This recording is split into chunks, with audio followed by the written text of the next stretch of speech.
Bonjour à tous et bienvenue dans la nouvelle version des Murmures de l'Histoire. Ce soir, je t'invite à plonger dans une histoire glaçante et fascinante à la fois. Celle d'un homme dont le nom résonne encore dans l'histoire comme étant l'un des premiers tueurs en série en France. Ferme les yeux, respire profondément et laisse-toi porter par la narration où mystère, trahison et meurtre s'entrelacent dans une danse macabre.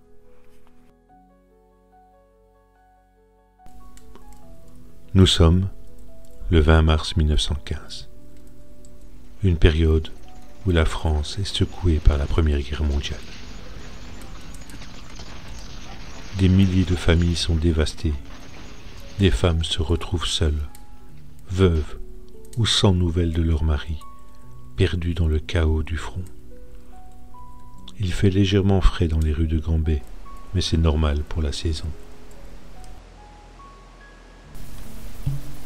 Dans la rue, un homme attend. Il est bien habillé. Il se tient correctement, comme on dirait à l'époque. Il regarde une silhouette qui avance vers lui, doucement.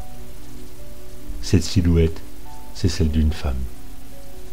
Elle marche doucement, calmement. Elle, c'est Louise Giraud. Cette femme va entrer dans l'histoire, mais tristement en tant que victime, car malheureusement, l'homme qui l'attend, c'est Landru. Henri-Désiré Landru, le barbe bleue de Gambais.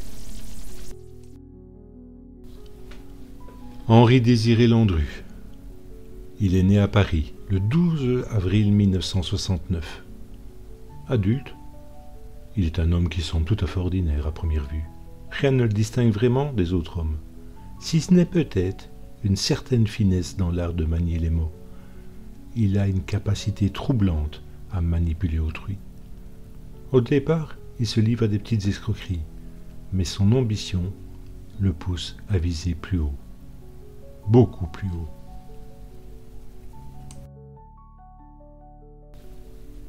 Après plusieurs petits larcins qui lui valent quelques séjours en prison, il élabore une méthode bien plus radicale, beaucoup plus sinistre. Il veut attirer des femmes, seules, désespérées, dans son piège mortel. Gambais, c'est un village paisible de la campagne française, comme on en trouve partout en France. C'est un village si calme, mais qui deviendra le théâtre d'un véritable cauchemar. Landru y acquiert une maison isolée, au 21 route de Houdan. Un lieu où l'innocence du quotidien masque les horreurs qui s'y déroulent. Il publie des petites annonces matrimoniales sous divers pseudonymes. Il se fait passer tantôt pour un homme en quête d'amour, tantôt pour un homme à la recherche d'une gouvernante, d'une compagne. Il cible principalement des femmes seules, souvent sans enfants. Des femmes à la recherche d'un réconfort et d'une compagnie, ou d'un avenir plus serein dans cette époque si troublée.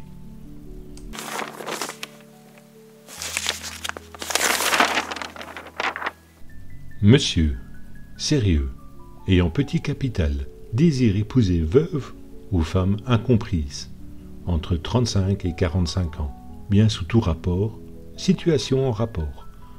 Voilà le style d'annonce que Landru fait paraître. Lorsqu'une femme répond à son annonce, Landru la charme avec des promesses de mariage, de stabilité, d'un bonheur enfin retrouvé. Il endosse le rôle de l'homme attentionné, du fiancé idéal. Mais une fois qu'il est convainc de les rejoindre à Gambais, leur destin bascule dans l'abîme. Ce que ces femmes ignorent, c'est qu'une fois franchi le seuil de cette maison, elles ne reverront jamais la lumière du jour. Le modus operandi de Landru est d'une froideur glaçante.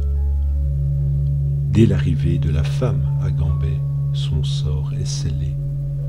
Il faut dire que malheureusement, les détails de ses méthodes restent flous, mais une chose est certaine, il les tue sans hésitation.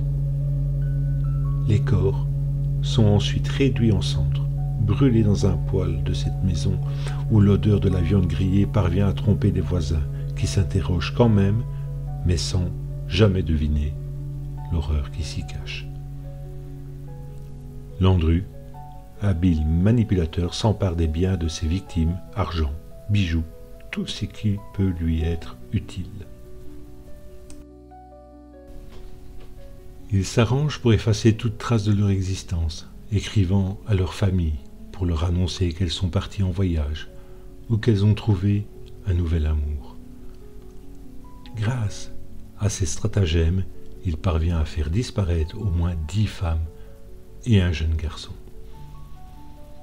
Et tout ça, tout en restant sous les radars des autorités pendant des années. Mais chaque criminel laisse des indices. En 1919, la famille d'une de ses victimes, Célestine Buisson, commence à s'inquiéter de son silence. C'est aussi en 1919 qu'un proche d'une des victimes pense reconnaître l'homme sortant d'un magasin rue de Rivoli à Paris.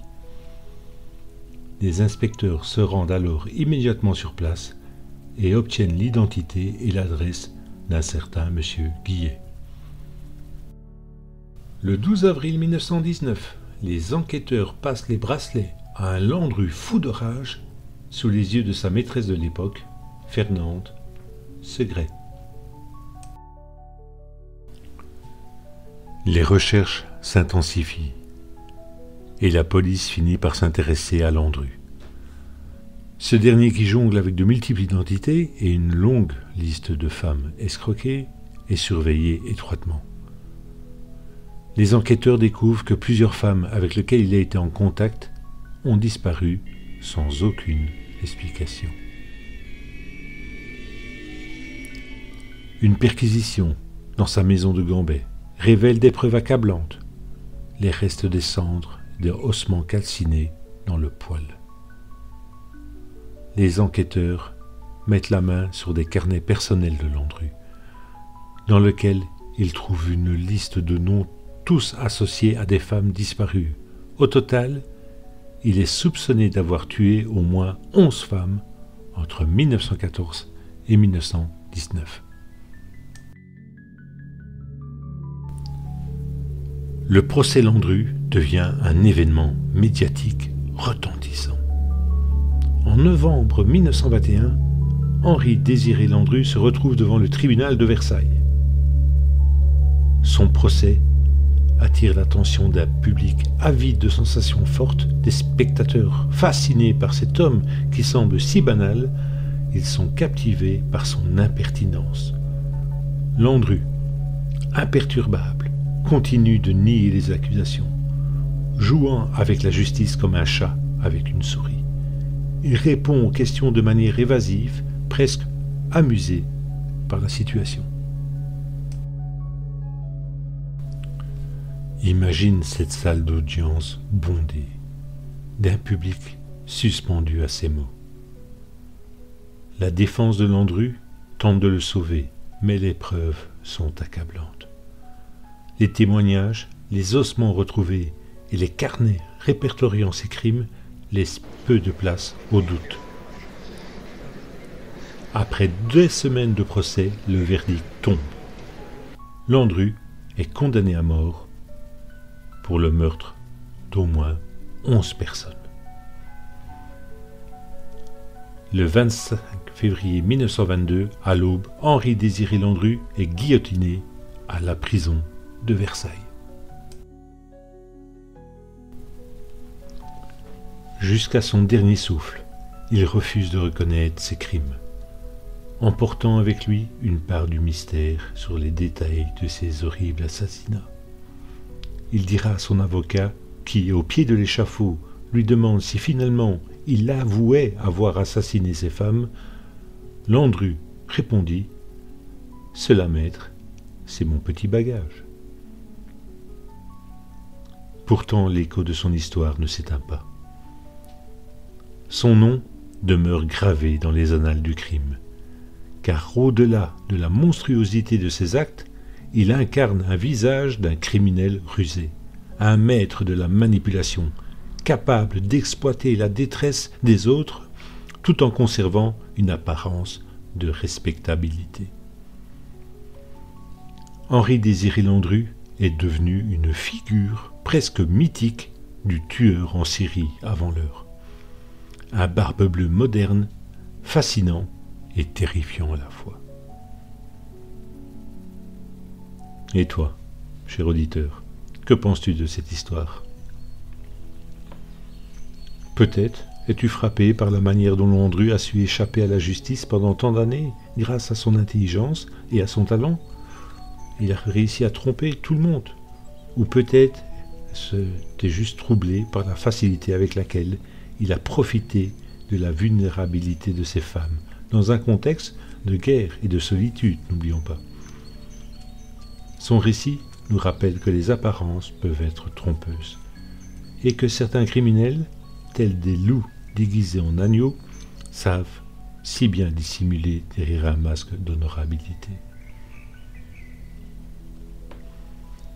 Merci d'avoir écouté cet épisode des Murmures de l'Histoire. Ce soir, nous avons exploré la sombre histoire d'un homme qui a laissé une empreinte indélébile dans le paysage criminel de la France. Je te retrouverai bientôt pour un nouveau voyage dans le temps, avec d'autres récits mystérieux et captivants. En attendant, prends soin de toi et rappelle-toi que parfois derrière les sourires et les belles promesses se cachent des ténèbres indétectables. Bonne nuit.